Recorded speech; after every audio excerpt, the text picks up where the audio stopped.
તું તો બોલ કેવિન. આજ તો વ્લોગનું સ્ટાર્ટિંગ અમારે આસ્થાએ જ કર્યું. કા આસ્થા? આજે તમારા બધાનું સ્વાગત છે અમારા નવા વ્લોગમાં. કા આસ્થા? સુરતથી આવ્યા તમે? ખીર કરવા આવ્યા છે? હે પેંડા તું આવ્યો?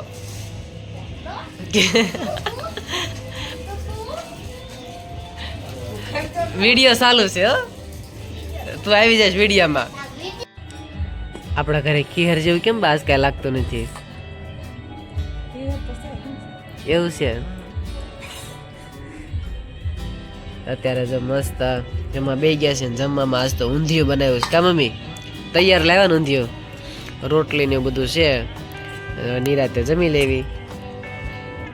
અત્યારે મસ્ત જમવા બે ગયા છે અને આજ તો અમે ખીર ને દીધ કોકના ઘરે જમવા આવ્યા છે. કા ભૂંગળા ખાવા? તો સારું. અમારા આમ તો બંને ગોદરો ઓઢીને બેઠા છે. કેમ એલા એટલી બધી ટાઈટ હોય છે? હા પાડે છે પાછા. અને જમવામાં તો આજે કોકના ઘરે આવ્યા છે એટલે ગોટા, ભજીયા, ચણાનું શાક, શેરો ને ભૂંગળા ને એ બધી જમાવટ છે ને આવ્યા છે જીયાબેન ના ઘરે આજ તો ખીર કરવા. કા જીયાબેન?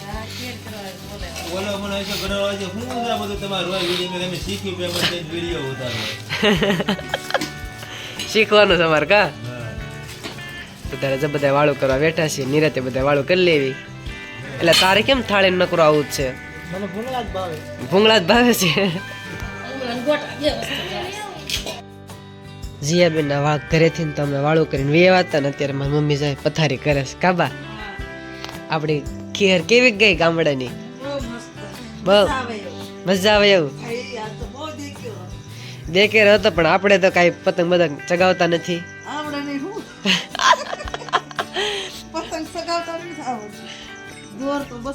એ વાત સાચી. કારણ કે મને પતંગ ચગાવતા જ નથી આવડતું. હા, આપણને કઈ આવડતું નથી. અને એક જોતા એમ જોઈને તો પતંગ ચગાવે બધા ચગાવતા હોય એ સારું કહેવાય. ભાઈ આપણે તહેવાર છે. રસ નથી મને. રસ હા વાત સાચી. નવરાત્રીમાં બા મને બહુ ગમે. નવરાત્રીમાં ઠેકડા મારવાના. હા, કોઈને વારો ન આવવા દેવી. મને કાંઈક હોઠે સોપડવાનું કાંઈક આપો ને જરીક હોય. કા વટ ફાટી ગયા ટાઈટ ના? હા ના ઓલું કાંઈક હોઠે ગુમડા છે. તમારે તો આ રીતનું કાંક હતી ઉત્તરાયણ. કારણ કે અમારે તો તમને ઉત્તરાયણનો માહોલ યાદ નથી બતાવ્યો. કારણ કે કાલે આખી રાત સવારના 6 વાગ્યા સુધી મંદિરે હતા. પછી સવારે ઘરે આવ્યા ડાયરેક્ટ હોઈ ગયા. આવીને પછી થોડુંક કામ તો બધું બાકી જોઈએ, એડિટિંગ ને બધું કર્યું હતું. પછી પાછો વિડીયો અપલોડ કરીને પાછા બપોરે જમીન હોઈ ગયા. તો સાંજે જાગ્યા પછી ડાયરેક્ટ જીયાબેનના ઘરે જમવા આવી ગયા. તો ત્યાં તો જમણવારમાં હું તો એ બધું તમને બધાને બતાવ્યું. તો હવે અત્યારે ઘરે આવી આવ્યા હતા ને મારી મમ્મી જો ખાટલામાં હોઈ ગયા. પાછા વાતો કરતા હતા ને પાછા બંધ થઈ ગયા. કેમ બંધ થઈ ગયા? ટાઈટ વાય છે. આજ તો પણ બહુ પતંગ સગાવતા બધા. કાબા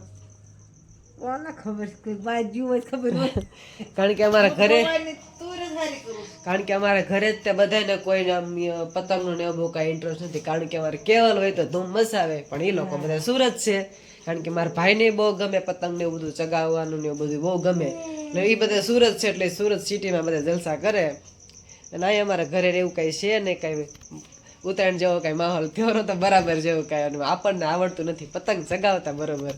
કા મમ્મી? હા હે ને? બોલો બીજું કાંઈ નવીનમાં? નવીનમાં હું હવે બોલવું? કપાળ મને જવાબ આવું છે. એ નથી આવું. હવે સેલી વીણી હશે ને? અરે ના હજી આવશે. હજી એક વીણી આવશે એમ? અંદાજે હવે કેટલાક મણ ઉતરશે? 4-5 મણ છે. 4-5 મણ ઉતરશે. પણ આપણે છે કેટલા વીઘા? 3 વીઘા છે. તમે તો આખો દી ઘરે હતા ને બા? વાડીએ જવાનું હોય. ઘરે રહેવાનું હોય. આજ તો પરબ હતો પણ તોય વાડીએ જવાનું હોય. ખેડૂત ખાય હું. સાચી વાત છે. ખેડૂત એવું કાંઈ હોય નહીં. તહેવાર બેવાનું કાંઈ નહીં. નકર તો ઢોરે ખાઈ જાય. રોજ રાન ઢોર ને એવું બધું આવે ખાઈ જાય બધું. તો કપાય હળી ગયો ખાઈ જાય. હળી ગયો કપા છે. ખેડૂત બિચારા વાર પરબ કાંઈ ઠેકાણા વગરના કરવાના. એ બધા શેઠિયાઓ હોય.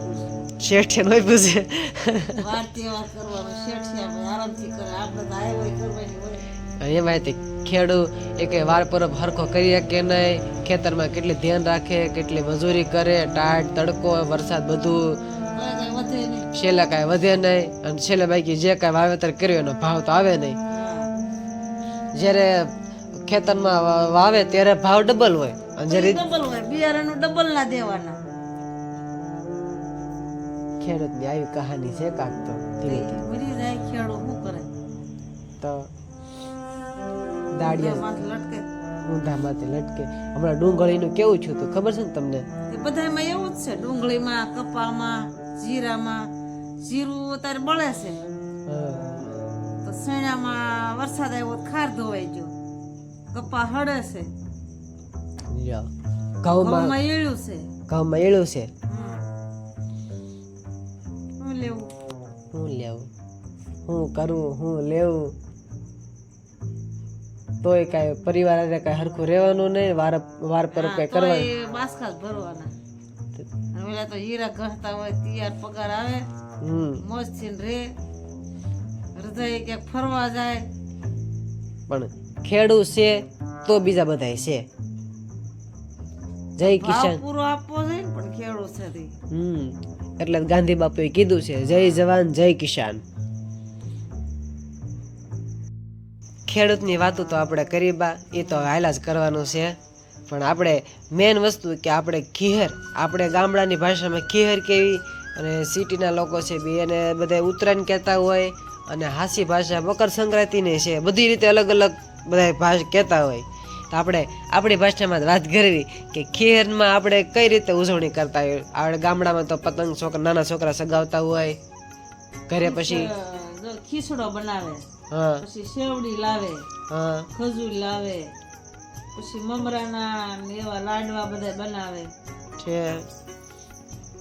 પછી ખીચડો કરી પછી હવારે કાંઈ વરત લેવું હોય તો હવારે ટાઢો ખાવાનો, છે પછી એનાથી વરત લેવાય. જેમ કે મારે છે એમ હા છે. તો આ રીતે આપણે ગામડામાં કાંઈક ઉજવણી કરતા હોય. હા, એમાં હાથ ભાત નાખવાની. ખીચડામાં હા હાથ ભાતનું ધાન હા, અનાજ બધું નાખવાનું. છે. હાથ ભાતનું એટલે ઘઉં ચોખા ને એવું બધું આવી જાય ને એમાં. બધું આવી જાય. હા, છે. તો હવે જો આપણે આ સાથે આજનો વ્લોગ અહીંયા જ પૂરો કરીશું. કાલે ફરીથી મળશું નવા વ્લોગમાં. ત્યાં સુધી અમારી ચેનલને લાઈક કરો, શેર કરો, કોમેન્ટ કરો અને સબસ્ક્રાઈબ કરવાનું બિલકુલ ભૂલતા નહીં. છેલ્લે જય માતાજી, જય દ્વારકાધીશ. તો બાય બાય.